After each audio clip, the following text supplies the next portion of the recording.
नमस्कार, future express में आप सभी का स्वागत है। मैं हूं सुमित। हफ्ते का पहला कारोबारी सत्र और भारतीय बाजारों में 8वें दिन प्रेशर है, लेकिन प्रेशर थोड़ा सा कम जरूर हुआ है। निचले स्तर से थोड़ी रिकवरी इंडेक्स ने जरूर दिखाई है। एटलीस्ट 85 अंकों के आसपास का मूव लोअर लेवल से निफ्टी दिखा चुका है और निफ्टी बैंक जो कि अब डे हाई पर कामकाज कर रहा है। कुछ हद तक सपोर्ट निफ्टी बैंक की तरफ से है, लेकिन निफ्टी जो है निफ्टी बैंक डे हाई पर 335 करीब 1% की तेजी के साथ डे हाई पर ट्रेड करता हुआ। इसके अलावा निफ्टी भी लोअर लेवल से अच्छी रिकवरी दिखा रहा है। रफली 80-85 अंकों के आसपास की रिकवरी निफ्टी में भी निचले स्तर से देखने को मिली। 17,383 का स्तर यहां पर देखने को मिल रहा है। Mid cap small cap index में मेजर प्रेशर अभी भी माउंट है। मिड कैप इंडेक्स करीब 1% नीचे और स्मॉल कैप इंडेक्स में करीब 1.5% की बिकवाली है। हालांकि निचले स्तर से रिकवरी आधा % के आसपास की मिड कैप स्मॉल कैप दोनों दिखा चुके हैं, लेकिन फिर भी एक मेजर डैमेज, एक मेजर प्रेशर के साथ अभी भी मिड कैप स्मॉल कैप कामकाज कर रहे हैं। 1.5% के आसपास का फॉल वहां पर भी देखने को मिल रहा है। तो मार्केट्स में प्रेशर चौतरफा है, लेकिन निफ्टी बैंक एटलीस्ट थोड़ा सा राहत के साथ थोड़ा रिस्पाइट है। एडवांस डिक्लाइन में 600 शेयर तेजी में है और करीब 2200-2300 शेयर ऐसे जो कि बिकवाली के साथ कामकाज कर रहे हैं। और ये प्रेशर सुबह और गहराया हुआ था जब 300 शेयर तेजी में थे और 2500 शेयरों में दबाव देखने को मिल रहा था। तो मार्केट में प्रेशर शुरुआत में ज्यादा था, थोड़ा सा कम, एटलीस्ट थोड़ा सा रिस्पाइट आप मार्केट्स में कह सकते हैं कि जरूर आता हुआ दिखाई पड़ा है। और आज जो सपोर्ट आ रहा है वो मेजरली बैंक्स की तरफ से, इसमें से आईसीआईसीआई बैंक, एचडीएफसी, इसके अलावा Kotak Mahindra bank, HDFC bank जैसे कुछ नाम हैं जो कि बाजार में लोअर लेवल से एटलीस्ट कुछ सपोर्ट प्रोवाइड करा रहे हैं। Specially Nifty bank and selective IT जो कि थोड़ा सा कम फॉल एटलीस्ट दिखा रहा है। बातचीत करने के लिए हमारे साथ आईडीबीआई कैपिटल के ब्रिजेश आयल मौजूद हैं, जिनसे हम बातचीत करेंगे मार्केट्स को लेकर। ब्रिजेश जी से हम उनकी राय समझेंगे इंडिविजुअल स्टॉक्स के ऊपर, इंडेक्स के ऊपर, और साथ से एक सस्ता ऑप्शन भी उनसे हम आइडेंटिफाई कराएंगे। लेकिन ब्रिजेश जी से बातचीत करने से पहले कुछ ऑप्शंस के नंबर आपकी स्क्रीन पर आएंगे, किस तरह की सिचुएशंस यहां पर देखने को मिल रही हैं। Specially 17,400, 17,500, 17,600 major call writing zone है और नीचे की तरफ 17,000, 17,300, 17,400 यहाँ पर पुट राइटिंग। स्पेशली 17,300-400 के जोन्स को आप क्रूशली नजर रखिएगा कि आज सुबह जो बिकवाली आई थी और निफ्टी ने जो बजट डे के लोस को हिट किया था वो 17,300-400 के जोन्स के आसपास ही है। तो इसीलिए एटलीस्ट आप उस जोन्स को ध्यान दे सकते हैं। इसके अलावा निफ्टी बैंक यहाँ पर, क्योंकि आज सरप्राइज मूव है, इंडेक्स में जो पहली शुरुआत है रिकवरी की उसमें निफ्टी बैंक देखने को मिला। तो 40,000 के जोन्स में मेजर कॉल राइटर्स पोजीशंस को अनवाइंड कर रहे हैं। इसके अलावा 40,200, 40,500 यहाँ पर अभी भी कॉल राइटिंग है, लेकिन उतनी हाई इंटेंसिटी से नहीं है। नीचे 40,200, 40,000 के आसपास एक बढ़िया बेस फॉर्मेशन और उसके बाद सो फार इंडेक्स में एटलीस्ट आज के लिए तो एटलीस्ट रिकवरी आप मान सकते हैं। ब्रिजेश जी नमस्कार, स्वागत है आपका कार्यक्रम में। निफ्टी बैंक आज ड्राइविंग सीट पर है, निफ्टी थोड़ी बहुत रिकवरी दिखा रहा है। इंडेक्स को लेकर व्यू क्या रखते हैं आप, क्योंकि इतना प्रेशर 8 दिन से लगातार हम बिकवाली देख ही रहे हैं और इंटेंसिटी हाई है, मिड कैप स्मॉल कैप में भी प्रेशर है। सो यहाँ से पुल बैक, एक डेड कैट बाउंस या कुछ ऐसा? Good afternoon Sumit ji. तो जैसे कि आपने बताया कि आज मार्केट खुलते ही हमने क्या नोटिस किया कि निफ्टी ने पहले ही बजट डे का लो ब्रेक कर दिया। जो 17,353 का जो लो था निफ्टी ने ब्रेक करा, लेकिन उसी वक्त बैंक निफ्टी ने काफी स्ट्रांगली प्रीवियस जो बजट डे का जो लो था वो होल्ड किया। 39,500 का जो लोअर बेस है वो उसको होल्ड कर गया था। हम ये कंटिन्यूसली देख रहे हैं कि लास्ट वीक एंटायर पूरे वीक में दोनों निफ्टी बैंक निफ्टी दोनों में 5% के करीब करेक्शन आ चुके थे। और मेन बोले तो हम इसमें क्या वॉच करें, टेक्निकली अगर हम बात करें तो निफ्टी ने आज 200 दिन का मूविंग एवरेज को सवेरे में काटा था, लेकिन अभी फिर से ऐसे लग रहा है जिस हिसाब से बैंक निफ्टी सपोर्ट ले रहा है, ऐसा लग रहा है कि एक बार यहाँ पे हमको दोनों ही इंडेक्स निफ्टी और बैंक निफ्टी सपोर्ट लेते हुए नजर आ रहा है। लॉन्ग टर्म की बात नहीं करते, लेकिन अगर आप ये वीक की बात करते हो तो मुझे लगता है एक पुल बैक एक्सपेक्ट करना चाहिए। निफ्टी पे 17,600 के करीब जा सकता है और बैंक निफ्टी अगर आप बात करते हो तो करीब 40,800 से 41,000 तक का तो बैंक निफ्टी में एक बाउंस दिखाई दे रहा है यहाँ से। तो हम ट्रेडिंग बाउंस करेंगे, बाउंस में काफी सारे स्टॉक स्पेसिफिक अपॉर्चुनिटी मिलेंगे हमको। तो हमको ये वीक के लिए तो स्पेसिफिकली हमको बाउंस प्ले करना चाहिए। ओके, तो ब्रिजेश जी अगर बाउंस प्ले करना है तो निफ्टी के लिए क्या आज का स्टॉप लेके लॉन्ग जा सकते हैं? हाँ डेफिनेटली, निफ्टी का तो प्रिसाइज स्टॉप लॉस है। निफ्टी फ्यूचर निफ्टी कैश का जो लेवल देखोगे तो काफी 200 दिन के मूविंग एवरेज से घुमा है। तो ये जो 17,300 है, हम ये क्लाइंट्स को भी यही बता के चल रहे थे कि 17,300 जब तक पकड़ के चल रहा है तब तक सब ठीक है। हो सकता है कि क्या हो, नॉर्मली क्या होता है कि पैनिक में एक बार लो टूट जाता है, लेकिन जिस हिसाब से सेशन के स्टार्ट में ही हमको ये लो टूटता हुआ दिखा और उसके बाद जो रिकवरी देखने को मिल रहा है, मुझे लग रहा है कि ये शायद 1 या 2 दिन में थोड़ा सा अच्छा खासा बाउंस बैक देगा। हम ओवरसोल्ड में है मार्केट, तो हम बाउंस डेफिनेटली देखेंगे निफ्टी और बैंक निफ्टी में। ओके, तो बाउंस निफ्टी बैंक निफ्टी में ऑलरेडी हम एक बाउंस देख रहे हैं, लेकिन निफ्टी और बैंक निफ्टी में आप बाउंस की उम्मीद लगा सकते हैं। आज का एक स्टॉप लेके, यानी 17,300 का एक स्टॉप लेके आप पोजीशंस को लॉन्ग साइड पे जा सकते हैं, ये ब्रिजेश जी मानकर चल रहे हैं। अच्छा ब्रिजेश जी, इंडिविजुअल कॉल्स कहाँ पर तेजी कहाँ मंदी आप देख रहे हैं?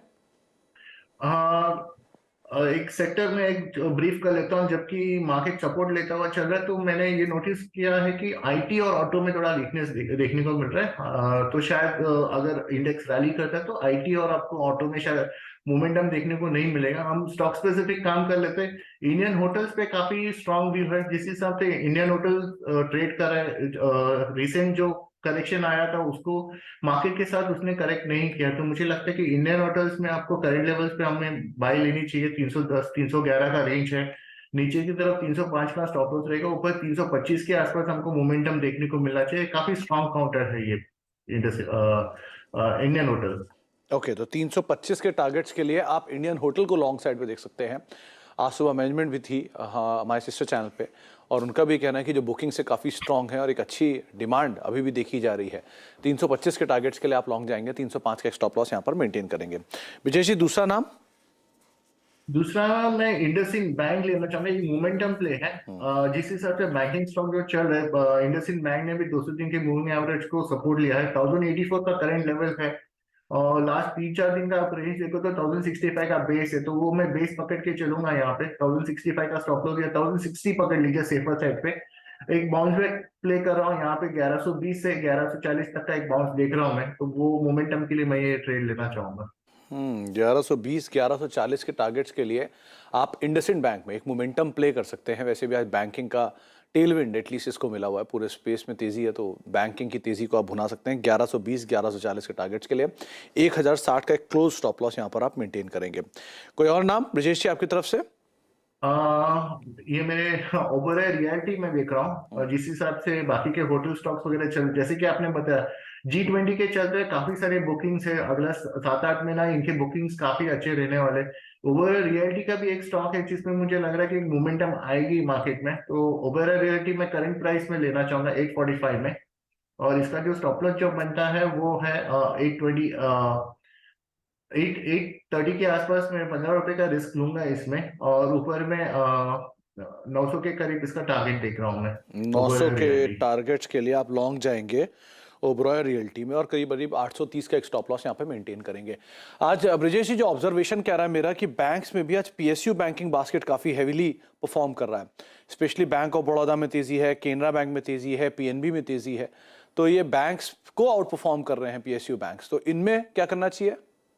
इनमें आप सुमित जी आप देखोगे ना तो स्टेट बैंक काफी स्ट्रांग है। स्टेट बैंक का जो स्ट्रक्चर था, जिस हिसाब से एक छोटा सा फॉल आया था लास्ट वीक में, जब पीएसयू बैंक्स में काफी सारे फॉल आए थे, लेकिन स्टेट बैंक में जो टेक्निकली अगर हम बात करते हैं तो आरएसए हम बात करते हैं। आरएसए में अगर हम स्ट्रक्चर देखते हैं तो काफी पॉजिटिव में होल्ड कर रहा है। तो अगर पीएसयू बैंक में कुछ पहले चल रहा है तो पहले तो एसबीआई चलेगा, और उसके बाद हो सकता है कैनरा बैंक उसको फॉलो कर सकता है। तो एसबीआई में मैं काफी स्ट्रॉन्ग बुलिश हूँ। यहाँ से मैं इसमें भी 20 से 25 पॉइंट का एक ट्रेडिंग हूँ, इसमें भी मैं एक्सपेक्ट कर रहा हूँ। अगर जब भी ये ओवरऑल हमारा जो बैंक निफ्टी 40,800 या 41,000 के करीब जाता है, तो मुझे लगता है कैनरा बैंक और एसबीआई, ये दो बैंक्स पीएसयू में से उसको कंट्रीब्यूट करने चाहिए। ओके, केनरा बैंक और एसबीआई, इनफैक्ट आज सुबह एक एसबीआई पे रिपोर्ट भी थी जेफरीज की तरफ से 760 रुपए के टारगेट्स के लिए, और आज स्टॉक परफॉर्म भी कर रहा है, करीब करीब 1% की तेजी, एटलीस्ट आउट परफॉर्मेंस तो है ही मार्केट के सामने, जो कि हर निशान में कामकाज करता हुआ दिखाई पड़ रहा है। तो स्टेट बैंक ऑफ इंडिया पहला नाम रहेगा, और उसके बाद केनरा बैंक दूसरा नाम है, जो कि ब्रजेश जी मान रहे हैं कि शायद परफॉर्म करता हुआ दिखाई पड़ेगा। इसके अलावा एक बार कोटक महिंद्रा बैंक, क्योंकि आज बैंकिंग गेनर ही है, तमाम एफएनओ में आज जो भी गेनर्स हैं वो उसमें बैंकिंग ही दिखाई पड़ रहा है। कोटक महिंद्रा बैंक करीब करीब 1.5% ऊपर 1721 के जोन्स में, लॉन्ग जा सकते हैं यहाँ से? उतना कंफर्ट नहीं मिल रहा है सुमित जी, क्योंकि वो एक ब्रेकडाउन का स्टॉक है। डेफिनेटली मोमेंटम के साथ चल सकता है। Trade setup risk reward ratio के हिसाब से फेवरेबल हो सकता है, लेकिन कोई टेक्निकल कंफर्मेशन नहीं मिल रहा है कि इसको एक बार वो उस हिसाब से बाय। क्योंकि नॉर्मली क्या है, कोटक में एक ऑब्जर्वेशन रहा है कि जब भी जो पैटर्न दिखता है वो उतने इजीली फ्लो नहीं होता है, उसके रिवर्स ही होता है। अगर आज बुलिश दिख रहा है तो कल वो नॉर्मली वो फेलियर्स उसमें काफी देखने को मिलते हैं, तो मैं इसको अवॉइड करूंगा। किसी का पोजीशन है तो फिर वो आज का डेज लो का स्टॉप लॉस रख के मेंटेन चल सकते हैं। मोमेंटम में है डेफिनेटली, बट वो एक पिक की तरफ से नहीं देख रहा हूँ मैं उसे। ओके, ऑटो में से कुछ नाम, क्योंकि बजाज ऑटो में आज शॉर्ट मेजर नए शॉर्ट्स बन रहे हैं, स्कॉट्स में नए शॉर्टिंग हो रही है, अनवाइंडिंग हो रही है टीवीएस मोटर्स में, यहाँ पर कोई नाम? दो है, एक टाटा मोटर्स और एशियन मोटर्स। ये दोनों ही काउंटर्स मुझे वीक लग रहे हैं इस पे चार्ट्स के point of view. Asian Motors में काफी आज नया ब्रेकडाउन देखने को मिला है, तो हो सकता है कि ये काउंटर पूरे ही वीक में नेगेटिव बायस रहेगा। तो किसी का पोजीशन है तो थोड़ा कॉशियस हो जाना चाहिए। ये अगर नियर टर्म में ये हो सकता है कि ये काउंटर जो एशियन मोटर 3000 के करीब आ सकता है, तो काफी ही कॉशियस व्यू है। दूसरा एक काउंटर जो देख रहा हूँ वो टाटा मोटर्स है। टाटा मोटर्स 400 का 20 आज भी टाटा मोटर्स में भी फ्रेश ब्रेकडाउन देखने को मिला, जो काफी दिनों से वो सस्टेन कर रहा था। तो वो 410 के करीब ये ट्रेडिंग मूव एक टाटा मोटर्स में भी बनता हुआ दिखाई दे रहा है। जैसे कि मैंने बताया, ऑटो और आईटी ये शायद परफॉर्म नहीं करेगा अगर मार्केट बाउंस करता है तो। ऑटो और आईटी में से एक नाम आ रहा है एम्फेसिस का, इसमें भी नए शॉर्टिंग हो रही है, करीब करीब 7% नीचे आया। न्यूज़ फ्लोज भी हैं और न्यूज़ फ्लोज के बीच में स्टॉक नीचे आया है, करीब 7%, 7.5% नीचे है। यहाँ क्या करें? एम्फोसिस में हम कर सकते हैं, थोड़ा सा बाउंस बैक का वेट कर लेते हैं। अगर वो अपॉर्चुनिटी मिलती है 2065 से 2070 के बीच में, अगर वो एक अपॉर्चुनिटी मिलती है तो हम इसमें सेल का ट्रेड सेटअप ले सकते हैं। आज का डे साइड का स्टॉप लॉस रखता हूँ, क्योंकि वही जहां से गैप से वो गिरना चालू हुआ है वो उसका स्टॉप लॉस रहेगा। तो मैं इसको थोड़ा सा बाउंस में 70 का अगर बाउंस मिलता है, क्योंकि 7% का करेक्शन ऑलरेडी हो चुका है, 2-3% का बाउंस मिलता है, फिर अगर एक अपॉर्चुनिटी रिस्क रिवॉर्ड रेशियो के हिसाब से अगर ट्रेड सेटअप बनता है, तो फिर अगर आप व्यू पूछोगे तो सुमित जी, ये व्यू डेफिनेटली इसमें बेरिश है। जो पिछला लो है, जो बेस है 1900 का जो बेस है, हो सकता है कि नियर टर्म में वो लेवल हमको देखने को मिल सकता है। तो नियर टर्म में प्रेशर रहे और 1900 के जोन्स भी खुलते हुए दिखाई पड़ सकते हैं, लेकिन यहाँ बेचे नहीं, थोड़ा वेट करें, कोई बाउंस मिले तो आप वहाँ पर बेचने की कोशिश कर सकते हैं। एक और नाम है जी एंटरटेनमेंट, 4.5% आज फिर नीचे है और हैवी न्यूज़ फ्लोज के बीच में ये स्टॉक प्रेशर में आ रहा है और करीब करीब 187 के जोन्स में आ गया है। यहाँ से अब शॉर्ट तो क्या बनेगा, क्योंकि ऑलरेडी डे लो को हिट करके बाउंस लिया है, क्या करना चाहिए इसमें? न्यूज बेस है तो सुमित जी, हम लोग नॉर्मली इवेंट का रिलेटेड स्टॉक अवॉइड करते हैं। दोनों ही तरफ का मुंह मिल सकता है, तो एक आई थिंक ट्रेडर्स को इसमें ट्रैप नहीं होना चाहिए, क्योंकि पोजिशनली हम बात कर रहे हो तो किसी को अगर लॉन्ग टर्म इन्वेस्टमेंट करना है तो डेफिनेटली वो भी पोर्शंस में आप पोजिशंस बना सकते हैं। बट देन कोई किसी को ट्रेडिंग करना है तो मुझे लगता है कि वॉलेटिलिटी थोड़ी हाई रहेगी न्यूज के चलते हुए। तो अगर कोई अगर इसको अवॉइड करता है तो इसमें ट्रेडिंग फिलहाल नहीं करें, ये मेरा सजेशन रहेगा। अगर इन्वेस्टमेंट करना है तो भी पार्ट पार्ट में हम सोच सकते हैं। ट्रेडिंग थोड़ा अवॉइड करो तो ज्यादा अच्छा रहेगा, वॉलेटिलिटी काफी ज्यादा रहेगी इस स्टॉक तो में। इसको आप अवॉइड करिए, वो ज़्यादा बेटर है। ट्रेड ना ही करिए, ज़्यादा अच्छा है। इन्वेस्टमेंट के लिए आप इसको बाद में देख सकते हैं, लेकिन सो फार ट्रेडिंग के लिए एटलीस्ट आप अवॉइड कर सकते हैं।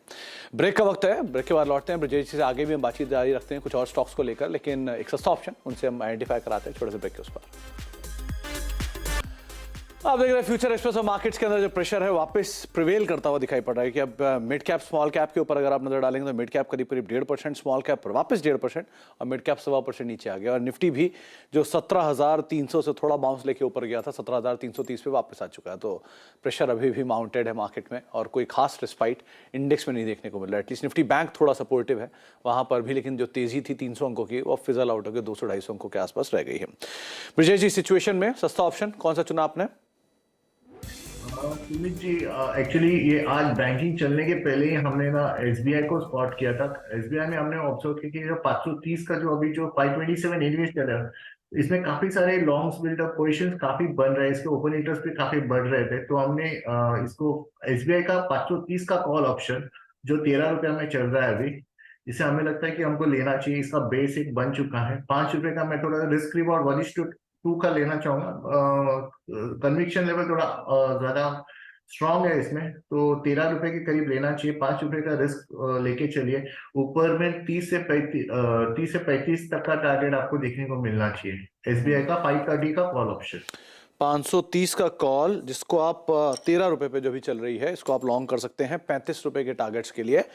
5 का एक स्टॉप लॉस यहाँ पर आप मेंटेन करेंगे। ब्रिजेश जी मान रहे हैं कि जो बेस फॉर्मेशन है वो हो चुका है, तो तेज़ी रहेगी अगर इसमें, और 530 स्ट्राइक करता है तो 35-40 रुपये तक के टारगेट्स भी यहाँ खुलते हुए दिखाई पड़ सकते हैं। लेकिन आपको जो टारगेट्स में 30-35 टारगेट्स हैं और स्टॉप लॉस जो रखना हो करीब करीब 5 से 8 रुपये के आसपास आप मेंटेन करके चल सकते हैं।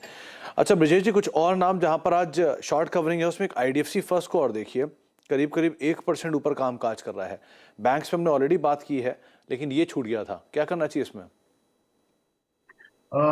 ये उसमें इतना ज्यादा मोमेंटम नहीं है, लेकिन उसका बायस पॉजिटिव है थोड़ा सा।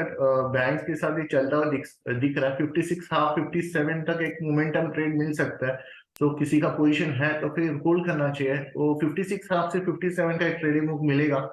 नया पोजीशन नहीं ले सकते हैं क्योंकि उतना स्ट्रक्चर नहीं है, वॉल्यूम्स उतने नहीं आ रहे। बट किसी का पोजीशन है तो 56 हाफ से 57 तक के लिए एक बार होल्ड करना चाहिए काउंटर को। 57-58 के टारगेट्स के लिए आप होल्ड कर सकते हैं, लेकिन एटलीस्ट बहुत स्ट्रॉन्ग कन्विक्शन बाय साइड पर नहीं दिखाई पड़ रहा है। बहुत बहुत शुक्रिया ब्रिजेश जी हमारे साथ मौजूद रहने के लिए, अपना समय हमें देने के लिए, हमसे बातचीत करने के लिए, सभी शेयरों पर अपनी राय रणनीति बताने के लिए। लॉन्ग साइड पे आप जाएंगे इंडियन होटल्स में, इंडसइंड बैंक में 1120-1140 के टारगेट्स के लिए, ओबराय रियल्टी में करीब 900 रुपये के टारगेट्स के लिए, और सस्ते ऑप्शन तौर पर आप 530 की SBI की कॉल में पोजीशन ले सकते हैं। 13 रुपये के आसपास है, 30 से 35 के टारगेट्स और करीब 5 से 8 रुपये का एक स्टॉप लॉस मेंटेन करेंगे। मार्केट्स के अंदर प्रेशर अभी भी बना हुआ है, 17,326-325 के जोन्स में इंडेक्स कामकाज कर रहा है। ब्रेक का वक्त है और ब्रेक के उस पार सास बहु और सेंसेक्स। आशीष वर्मा के साथ, नमस्कार।